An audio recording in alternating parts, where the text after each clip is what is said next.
A atração a seguir é recomendada para todas as idades.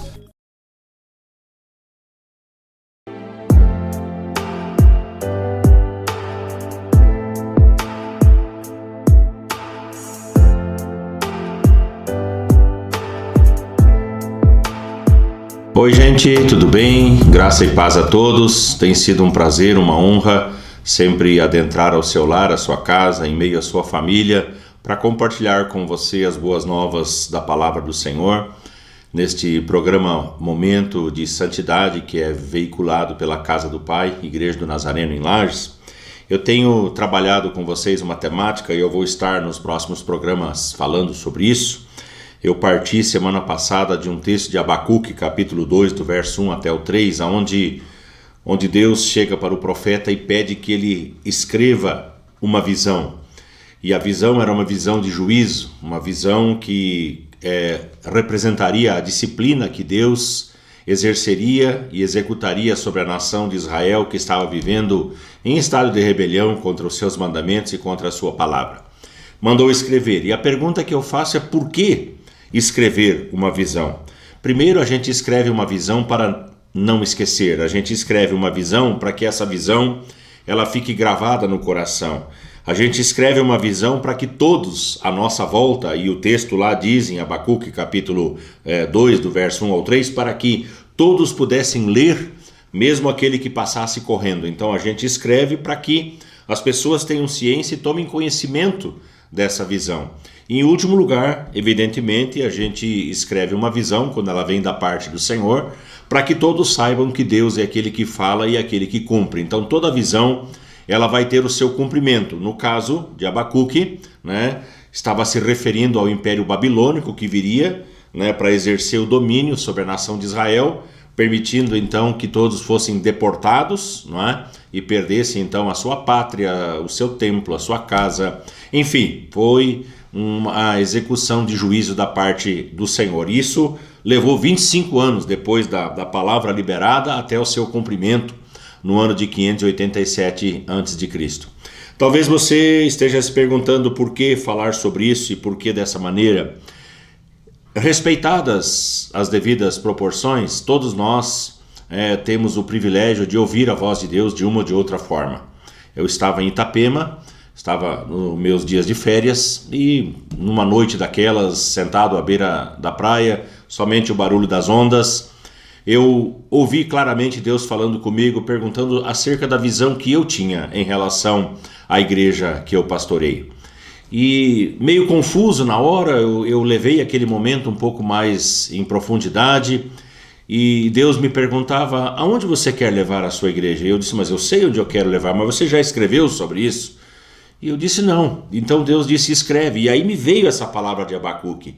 Eu gostaria muito que as pessoas não me esquecessem, eu gostaria muito que essas palavras ficassem gravadas no coração, que todos pudessem ler, saber, visualizar aquilo que Deus tem falado conosco.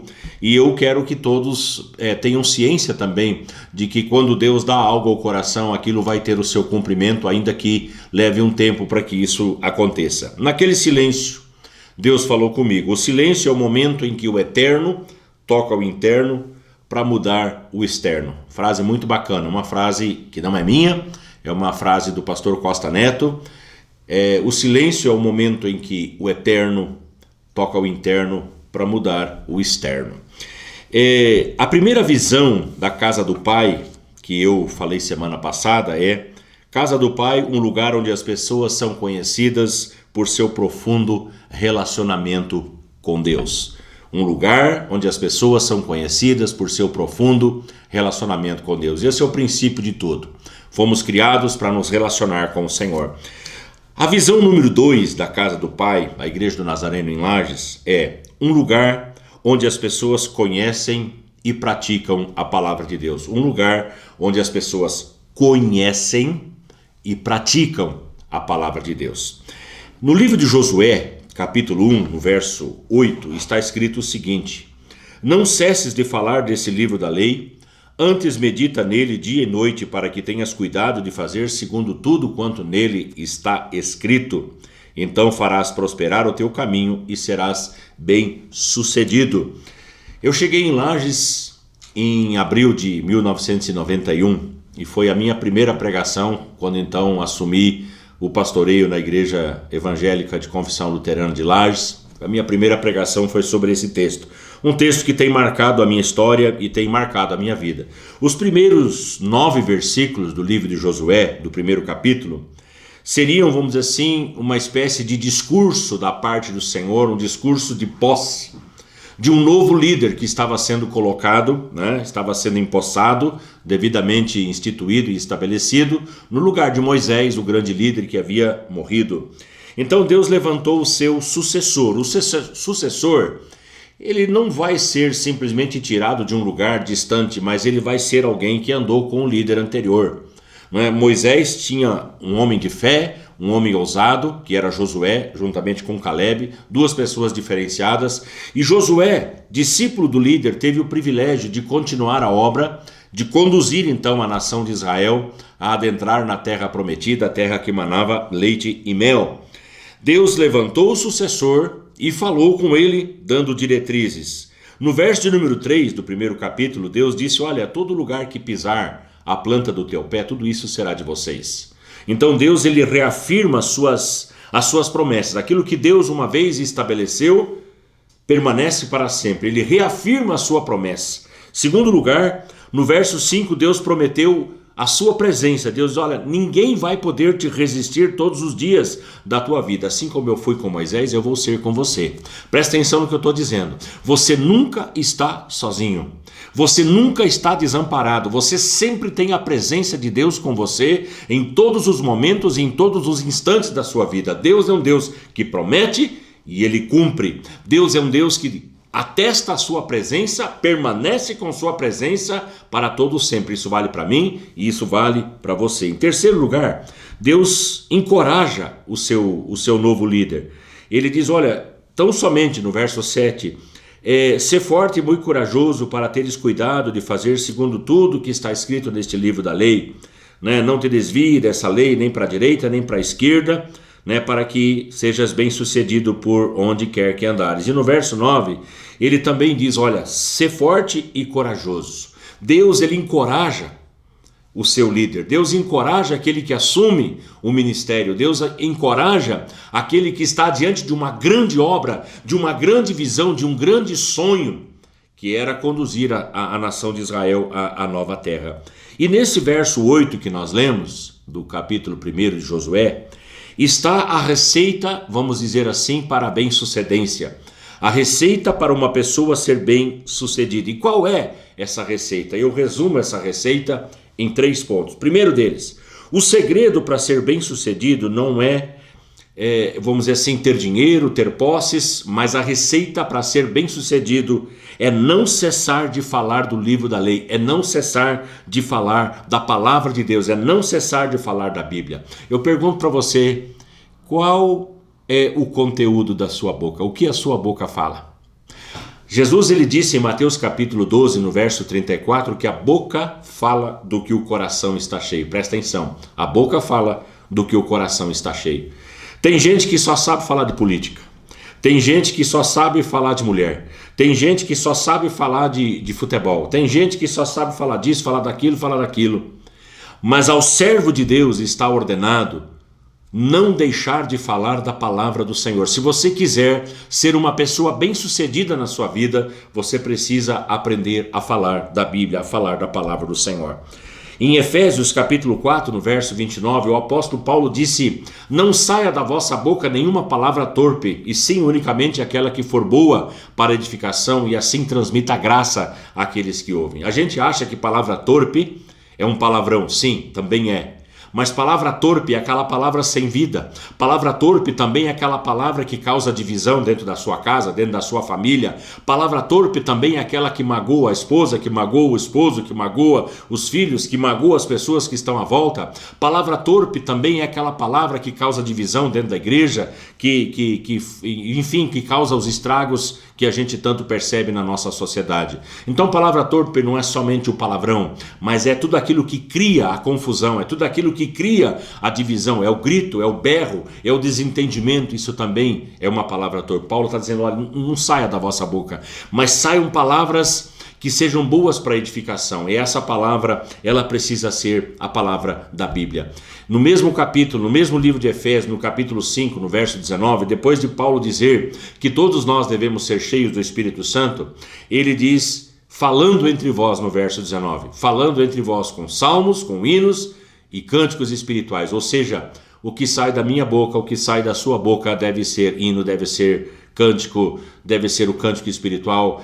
E isso só pode ser embasado e motivado na palavra do Senhor. Quando Deus deu a sua lei, ele disse, olha, você vai falar, Deuteronômio capítulo 6, do verso 6 ao 9, ele diz, olha, você vai falar dessas palavras assentado, você vai falar deitado, você vai falar andando pelo caminho, você vai atar essas palavras, vai colocar essas palavras nos umbrais da tua porta, ou seja, os teus olhos vão ver, vão visualizar a palavra e você vai falar em todo momento, em todo instante, desta palavra que hoje eu te ordeno.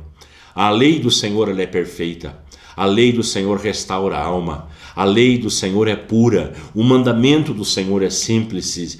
E assim a Bíblia vai falando no Salmo 19 de tudo aquilo que a lei do Senhor representa para nós, né? O mandamento que é puro, que é mais desejável do que o ouro depurado e mais doce do que o mel. É um texto poético muito bacana. Depois, se você quiser conferir, Salmo capítulo 19, do verso 7 em diante.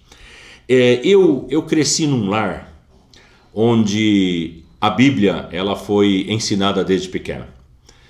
Meus pais nasceram e foram criados dentro da igreja luterana e havia um material muito bacana editado pela editora Sinodal chamado A Bíblia para as Crianças. E a minha mãe lia aquelas histórias quando eu era um menininho e para os meus irmãos também.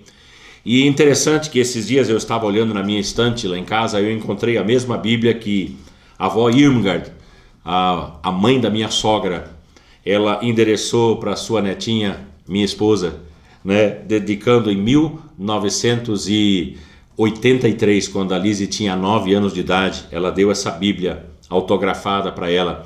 Então nós fomos criados ouvindo as histórias da Bíblia. O que eu sei de Bíblia, o que eu conheci de Bíblia, eu conheci por intermédio da minha mãe. Minha mãe teve paciência. E aí eu pergunto, de onde a minha mãe aprendeu isso? A minha mãe aprendeu da avó dela, da mãe dela. A minha avó, a Oma, Dona Otília, já falecida, ela tinha um ritual, entre aspas, um ritual aqui, era uma prática, era uma disciplina dela, de levantar todos os dias cedo. E ela tinha uma mesa de fórmica, eu lembro como se fosse hoje. E ela punha aquela sua Bíblia, uma Bíblia enorme, eu tenho no meu escritório essa Bíblia guardada, escrita em alemão gótico. Eu tenho muita dificuldade de ler o alemão gótico. E a minha avó, ela lia aquela Bíblia em alemão gótico e lia em voz alta a Bíblia, como ela falava. E a minha mãe pegou essa mesma prática de ler assiduamente as Escrituras, passou isso para mim. Eu tenho passado para os meus filhos. Nós temos vivido essa tradição, que não é uma tradição louca, não é uma tradição morta, mas é aquilo que realmente é importante para nós. O maior presente que alguém pode receber é uma Bíblia. Melhor do que um videogame, eu sei que alguns de vocês vão dar risada disso. Melhor do que um videogame, melhor do que uma bicicleta, melhor do que um celular novo. Qualquer coisa que você dê não vai substituir a preciosidade da palavra de Deus. Tudo que você puder fazer por alguém e quiser presentear de maneira eficiente e eficaz é dar uma Bíblia Sagrada. O Salmo 119, verso 97, ele diz: quanto amo a tua lei, é a minha meditação todo dia. Eu tenho isso por hábito, eu tenho isso como herança, eu tenho isso como tradição. Eu amo a Bíblia. Eu não consigo imaginar a minha vida sem ela. A minha Bíblia, ela é toda arrebentada, toda surrada, e eu aprendi que uma Bíblia surrada, ela indica que por dentro está tudo em ordem. Uma Bíblia, quando está muito certinha, provavelmente vai indicar que a pessoa por dentro está meio bagunçada. Então eu acho que é interessante a gente olhar para essas coisas. A Bíblia é um livro bacana demais, né? Nós sabemos que ela tem 2 testamentos, o Antigo com 39 livros, escrito originalmente em hebraico, o Novo Testamento com 27 livros, escrito originalmente em grego, né? Nós temos 929 capítulos no Antigo Testamento e 260 capítulos no Novo Testamento, o que perfaz 1189 capítulos, né? E esses 1189 capítulos representam 31.104 versículos. Eu tenho um pastor chamado Erich, um pastor auxiliar muito querido, muito amigo, e ele é um matemático, ele faz essas contas e passa essas contas com uma maestria muito grande. Se você pegar 1189 capítulos e você ler 3 capítulos por dia e ler 5 capítulos no domingo, ao final de um ano você terá lido 1199 capítulos, ou seja, 10 capítulos a mais, né, do que a totalidade dos capítulos. Então, se você começar hoje a ler a Bíblia e você ler, como eu disse, 3 capítulos por dia, 5 capítulos no domingo, exatamente daqui a um ano você terá lido toda a Bíblia. Um livro difícil, um livro complicado, mas é um livro fantástico, porque ele é um livro que contém várias promessas. São 8.810 promessas que nós temos registrado, ou seja, um quarto da Bíblia, 25% da Bíblia são promessas de Deus para a nossa vida. 7.487 promessas direcionadas ao coração do homem, à vida do homem. E aquilo que Deus fala, Ele cumpre. Você não vive uma vida abastada, uma vida abençoada porque você não quer. Pegue este livro da lei, medita nele dia e noite, não cesses de falar desse livro da lei, fala aos teus filhos, fala dentro de casa, fala pelo caminho, fala daquilo que realmente é importante. Eu não estou dizendo que falar de política é proibido, falar de futebol é proibido, não estou dizendo nada disso. Eu estou dizendo que há uma primazia, que há uma importância. Então, quer ter uma vida bem-sucedida? Não cesses de falar da Bíblia. Não cesse de falar do livro da lei. Segunda coisa, o segredo para ser bem-sucedido é meditar na Bíblia dia e noite. Uma coisa é falar da Bíblia, é falar do conteúdo da Bíblia. Outra coisa é meditar, é ocupar a mente constantemente com aquilo que é de Deus. O apóstolo Paulo escreveu em Colossenses, no capítulo 3, verso 1 e 2, que nós temos que pensar nas coisas que são lá do alto, onde Deus está. Temos que pensar nas coisas do Senhor, e as coisas do Senhor, em primeiro lugar, é aquilo que Ele nos deixou, que é a Bíblia Sagrada. Em Filipenses, no capítulo 4, no verso 8, Paulo fala assim, olha, tudo que é verdadeiro, tudo que é puro, tudo que é santo, tudo que é amável, se há algum louvor, que seja isso que ocupe o vosso pensamento. Quanto tempo nós temos usado meditando na palavra do Senhor? Nós temos 96 quartos de hora em um dia. Quantos desses quartos de hora, esses 1440 minutos, que é tão democrático, que é para mim e é para você a mesma coisa, 1440 minutos, quantos desses minutos nós temos dedicado meditando na palavra do Senhor? Quantos quartos de hora nós temos usado por dia? 4 quartos por hora, vezes 24, 96 quartos. Quanto você tem dedicado em meditação à palavra do Senhor? Pense um pouquinho sobre isso. Conselho da Bíblia, Salmo de número 1, verso 1, verso 2. Não anda no conselho dos ímpios. Bem-aventurado o homem que não anda no conselho dos ímpios, não se detém no caminho dos pecadores, não se assenta, veja o progresso, não se assenta na roda dos escarnecedores. Antes, o seu prazer está na lei do Senhor e na sua lei medita de dia e de noite. Esse é o conselho para nós. Não andar com gente ruim, gente que vai nos levar para o caminho errado, vai nos levar para a perdição, mas ter um tempo de você orientar a sua vida pela palavra do Senhor. Esse aprendizado, essa meditação, ela precisa ser intencional. Você precisa querer fazer isso. A sua vontade, ela precisa estar envolvida. Onde eu quero levar os membros da igreja que eu pastoreio? Eu quero levar os membros da igreja que eu pastoreio a conhecerem e a praticarem a palavra do Senhor. Precisa conhecer a Bíblia, a sua ferramenta, né? Lâmpada para os meus pés é a tua palavra e luz para os meus caminhos. Precisa conhecer a ferramenta e precisa praticar. E esse é o terceiro ponto, né? Se nós quisermos ter uma vida bem-sucedida, nós precisamos fazer o que está escrito na Bíblia. Bem-aventurado é aquele que pratica a palavra. Não cesses de falar desse livro da lei. Antes, medita nele dia e noite, para que tenhas cuidado de fazer, segundo tudo quanto nele está escrito. Então, farás prosperar teu caminho e serás bem-sucedido. O que eu leio precisa ser meditado. E o que eu medito precisa ser praticado. Presta atenção. O que eu leio precisa ser meditado. E o que eu medito precisa ser praticado. Há um versículo no livro de Tiago, capítulo 1, no verso 22, que diz que nós devemos nos tornar praticantes da palavra e não meramente ouvintes, enganando-nos a nós mesmos. Falei aqui semana passada sobre a diferença que há entre informação e transformação. Não ler somente para ser informado, não ler somente para conhecer, mas ler para passar por um processo de transformação. A Bíblia nos leva à transformação. Transformai-vos pela renovação da vossa mente para que experimenteis qual seja a boa, agradável e perfeita vontade de Deus. O apóstolo Paulo, ele nos orientou a permanecer naquilo que nós aprendemos. No livro de Timóteo, segundo livro, capítulo 3, verso 14. Ele nos orientou a estudar a Bíblia desde a infância.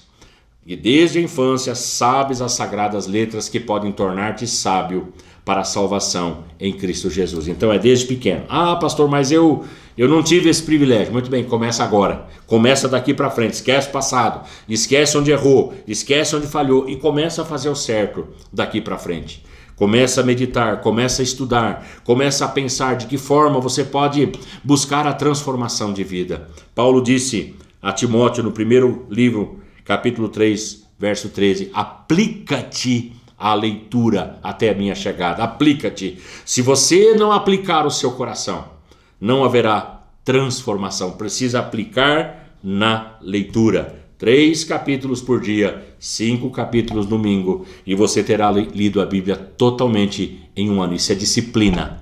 Onde eu quero levar a casa do Pai, a igreja do Nazareno de Lages? Eu quero levar essa igreja a conhecer e a praticar a palavra do Senhor. Não quero que a igreja seja formada de bons teóricos ou excelentes conhecedores, mas de gente que pratica aquilo que lê e aquilo que aprende. O sinal de uma igreja saudável é quando os seus membros são reconhecidos como conhecedores e praticantes da palavra do Senhor. O que eu desejo para mim, o que eu desejo para a igreja que eu pastoreio, eu desejo para você, para sua casa e para sua família. Vamos orar. Pai amado, Pai querido, Deus bondoso, muito obrigado pela tua palavra, muito obrigado porque o teu Espírito Santo inspirou cada letra, cada palavra, cada ponto, enfim, cada parágrafo foi inspirado pelo teu Espírito Santo. A tua palavra, ela nos ensina que homens santos foram inspirados por ti e escreveram a tua palavra que é imutável. Homem nenhum pode mudá-la, nenhuma igreja pode mudá-la, apenas o teu Espírito Santo, o grande ensinador, é aquele que nos ajudará a cumprir cada preceito, cada ensinamento, cada mandamento, cada revelação que o Senhor tem na sua palavra. Ajuda a gente, Paizinho querido, ajuda a gente a não errar, a não pecar, ajuda a gente a orientar a nossa vida, pautar a nossa vida pela Bíblia Sagrada, em nome de Jesus, que ela tenha o seu lugar de destaque em meio a essa casa, em meio a esta família. Eu oro, Deus, pela casa do Pai, a igreja do Nazareno em Lages, para que esta igreja seja conhecida como uma igreja que conhece e pratica a palavra do Senhor. Eu peço a tua bênção sobre cada família, sobre cada lar, e oro sempre no nome santo e bendito de Jesus. Amém e amém. Muito obrigado pela atenção, pelo carinho. Que Deus abençoe a cada um de vocês. Fiquem todos na paz do Senhor Jesus.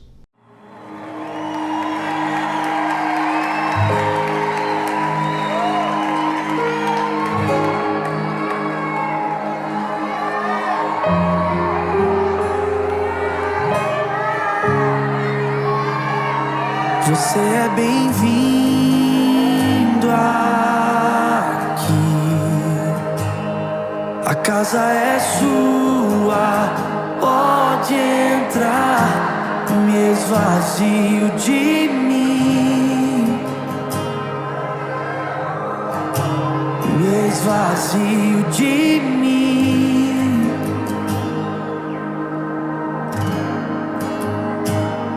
Sopra o teu vento aqui, toma o teu trono, vem reinar. Nós queremos te ouvir, oh, nós queremos te ouvir.